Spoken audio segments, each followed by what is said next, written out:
আজকে যারা সরকারে যারা রয়েছেন তারা তো আছেন, যারা বিরোধী দলে দায়িত্ব পালন করছেন তারা দায়িত্বশীল ভূমিকা পালন করবে, সমালোচনা করবেন, নিশ্চয়ই সরকারের সমালোচনা করতে পারে, কনস্ট্রাকটিভ সমালোচনা করতে পারে, ভুল ধরিয়ে দিতে পারে, কিন্তু যদি কোনো বৃহত্তর মানে চক্রান্তের নীল নকশার অংশ হন তাহলে সেটি হবে দেশের জন্য, রাষ্ট্রের জন্য বিপজ্জনক।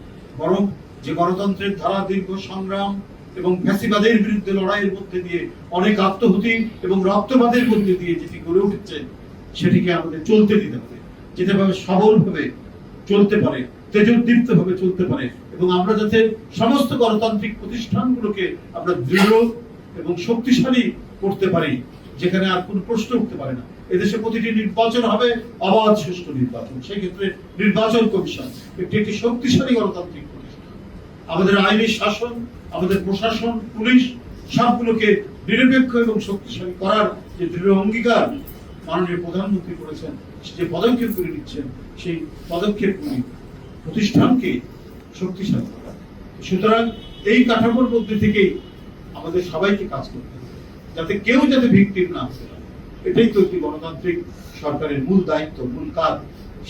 সেই কাজকে যদি করে যাচ্ছেন অঙ্গীকার অনুযায়ী বিএনপি সরকার, তারেক রহমানের সরকার, সেটিকে গিয়ে রেখে তার সাথে মানে সামঞ্জস্য রেখে আপনারা যত ধরনের যদি সমালোচনা হিসেবে করবেন, কিন্তু যে চক্রান্তের আলামত আমরা নানা দিক থেকে শুনতে পাচ্ছি সেটি যেন না হয়। নানাভাবেই, শুধু কোনো আমি বিশেষ রাজনৈতিক দল বলে বলছি না, আরো নানাভাবে পরাজিত শক্তি বিভিন্নভাবে তারা তাদের মানে ক্রিয়াকর্ম করে যাচ্ছে, চক্রান্ত নানা হুঙ্কার দিচ্ছেন, নানা কথাবার্তা বলছেন।